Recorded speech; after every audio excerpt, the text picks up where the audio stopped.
Ce mercredi et jeudi s'est déroulé le dernier CNF de cette mandature. C'est ainsi l'occasion de faire le point sur l'actualité, mais aussi sur le mandat actuel.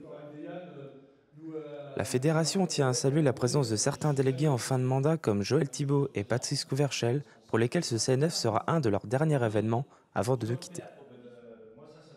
Si ce CNF est l'occasion d'aborder le passé, c'est aussi le moment d'évoquer le futur de la fédération, sujet auquel les militants ont été invités à participer au travers de diverses tables rondes. Autre moment fort du CNF, Pascal Pavageau a apporté sa réflexion sur le contexte social auprès de nos militants. À ce stade, 6 organisations syndicales et de jeunesse appellent à une mobilisation le 16 novembre, alors notamment contre un certain nombre de mesures qu'on juge inacceptables des ordonnances, mais aussi pour marquer le coup en prévision de ce qui est annoncé en matière de formation professionnelle, d'apprentissage et d'assurance chômage. Donc Force ouvrière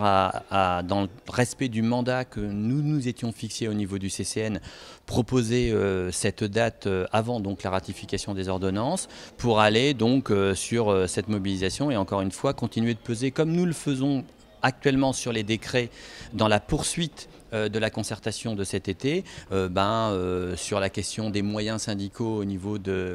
lié à la fusion des instances représentatives du personnel,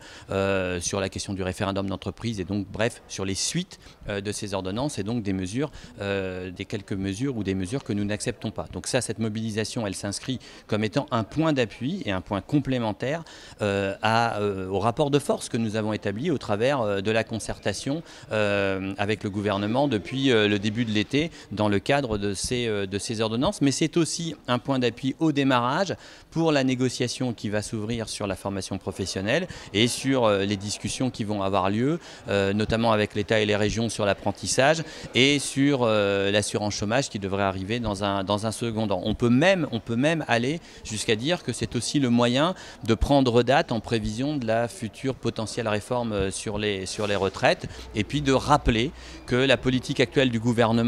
qui est clairement une politique budgétaire d'austérité et qui est une mesure qui est empreinte de plusieurs mesures qui ne vont pas dans le bon sens sur le plan social, mais au contraire ont plutôt une tendance à favoriser ceux qui ont déjà tout et donc à ne rien redistribuer sur ceux qui en ont le plus besoin, que ces politiques, nous ne les acceptons pas et qu'il est temps que le gouvernement l'entende et change de position. Donc c'est un point supplémentaire dans le rapport de force, mais qui a déjà démarré depuis cet été au travers de la concertation.